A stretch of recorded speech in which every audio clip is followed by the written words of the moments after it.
Therapy helped her to find orientation again and again, and she found repeatedly how important it was to her just being able to love, to express her love without being afraid that she could be betrayed, exploited, violated.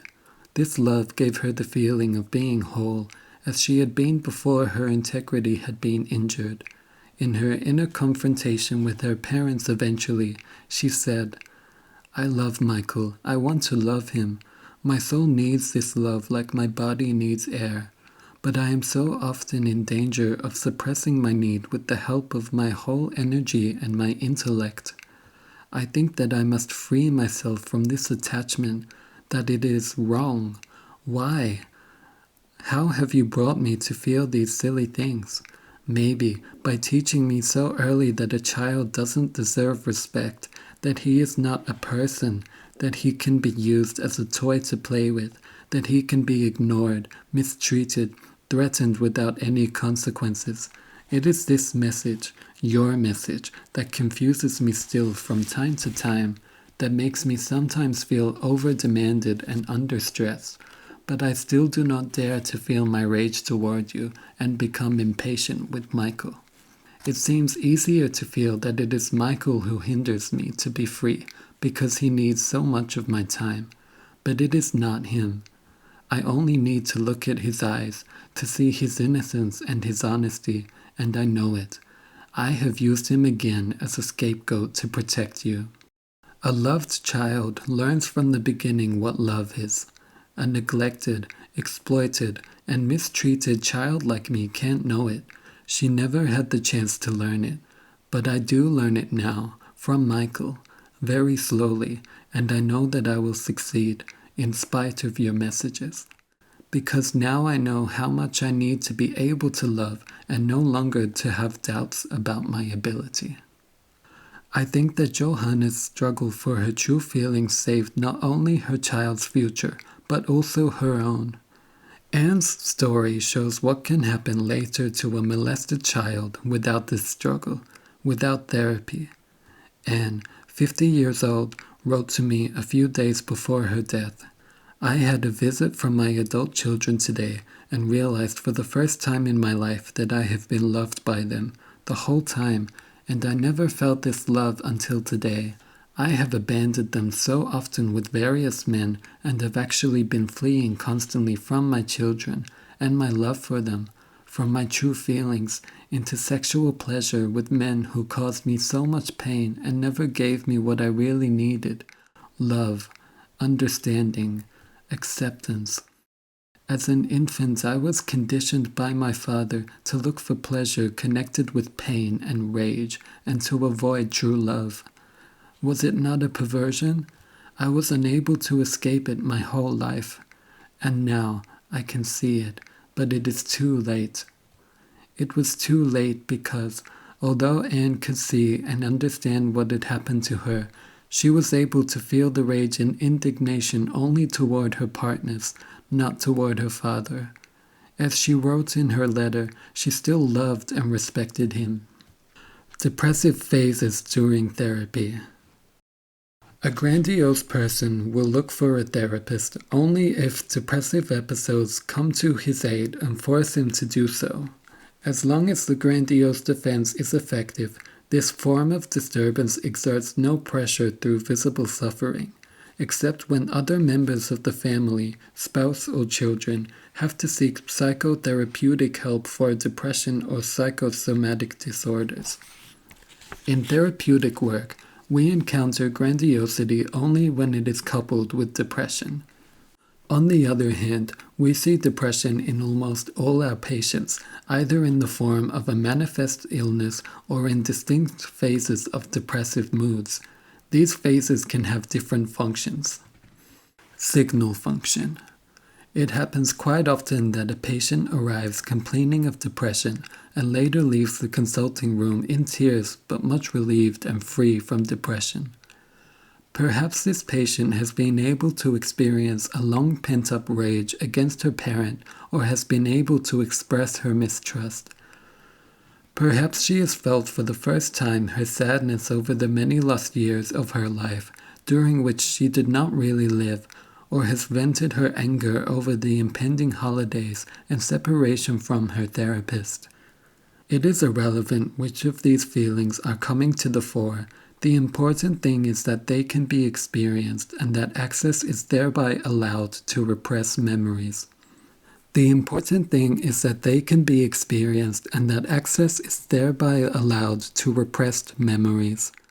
The depression was a signal of both their proximity and their denial. A present event enabled the feelings to break through, and then the depression disappeared. Such a mood can be an indication that parts of the self that had been rejected, feelings, fantasies, wishes, fears, have become stronger without being discharged in grandiosity. Suppression of essential needs. Mary, age 39, would sometimes leave a session feeling content and understood after having come close to the core of herself. But then she would distract herself with a party or something equally unimportant to her at that moment, which would make her feel lonely and inadequate again. After a few days, she would complain of self-alienation and emptiness, of once more having lost the way to herself. In this way, she was actively, though unconsciously, provoking a situation that could demonstrate what used to happen to her as a child. Whenever she began, through her imaginative play, to have a true sense of herself, her parents would ask her to do something more sensible, to achieve something, and her inner world, which was just beginning to unfold, would be closed off to her. She reacted to this interference by withdrawing her feelings and becoming depressed, because she could not take the risk of a normal reaction, rage, perhaps. If as an adult this person allows herself to face such reminders and work with them, she will be able to feel the old rage, rebel against the way she was treated, and find the repressed need. The depression will then disappear because its defensive function is no longer needed. She will no longer have to flee into such activities as parties if she allows herself to know what she really needs at that very moment, possibly to avoid distraction and spend some time alone with herself in her plight. The accumulation of strong, hidden feelings. Depressive phases may last several weeks before strong emotions from childhood break through. It is though the depression has held back the effect. When it can be experienced, insight and associations related to the repressed scenes follow, often accompanied by significant dreams. The patient feels fully alive again until a new depressive phase signals something new. This may be expressed in the following fashion. I no longer have a feeling of myself. How could it happen that I should lose myself again? I have no connection with what is within me. It is all hopeless. It will never be any better. Everything is pointless. I am longing for my former sense of being alive. An emotional outbreak may follow, accompanied by strong, legitimate reproaches, and only after this outbreak will a new link with repressed experience become clear and new vitality be felt. As long as these reproaches are directed towards those who are responsible for harming us, a great relief is the result. If, however, they are unjust or transferred onto innocent persons, the depression will continue until full clarification becomes possible. Confronting the parents.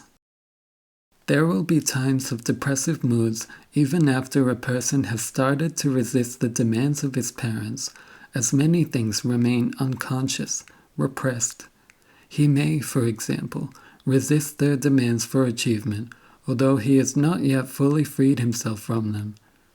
He will land again in the dead end of making pointlessly excessive demands upon himself, and will become aware that he is doing so only when a depressive mood rises. He might, for example, report the following experience. The day before yesterday, I was so happy. My work went easily. I was able to do more work for the exam than I had planned for the whole week. Then I thought I must take advantage of this good mood and do another chapter in the evening. I worked all evening but without any enthusiasm, and the next day I couldn't do any more. I felt like such an idiot. Nothing stayed in my head. I didn't want to see anyone either. It felt like the depressions I used to have. Then I turned the pages back and found the very moment it had begun. I had spoiled my pleasure as soon as I made myself do more and more. But why? Then I remembered how my mother used to say, "You have done that beautifully. Now you could surely do this too." I got very angry and left the books alone. Then, later, I trusted myself to know when I was ready to work again. And, of course, I did know. But the depression went away sooner. At the point when I got angry and realized how and why, I had once again exceeded my limits. The inner prison. Everyone probably knows about depressive moods from personal experience, since they may be expressed as well as hidden by psychosomatic suffering. It is easy to notice, if we pay attention, that they hit almost with regularity. Whenever we suppress an impulse or an unwanted emotion, then, suddenly, a depressive mood will stifle all spontaneity. If an adult, for example, cannot experience grief when he loses somebody dear to him, but tries to distract himself from his sadness, or if he suppresses and hides from himself his indignation over an idealized friend's behavior out of fear of losing his friendship, he must reckon with the probability of depression, unless his grandiose defense is constantly at his disposal.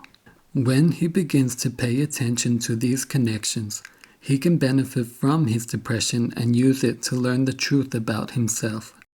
Once we have experienced a few times that the breakthrough of intense early childhood feelings, characterized by the specific quality of non-comprehension, can relieve a long period of depression, this experience will bring about a gradual change in our way of approaching undesired feelings, painful feelings above all.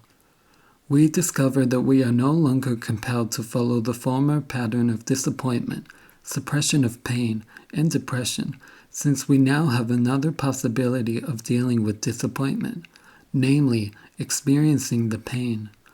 In this way, we at last gain access to our earlier experiences, to the parts of ourselves and our faith that were previously hidden from us.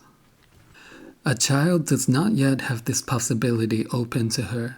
She cannot yet see through her mechanism of self-deception, and, on the other hand, she is far more threatened than an adult by the intensity of her feelings if she does not have a supportive, empathic environment.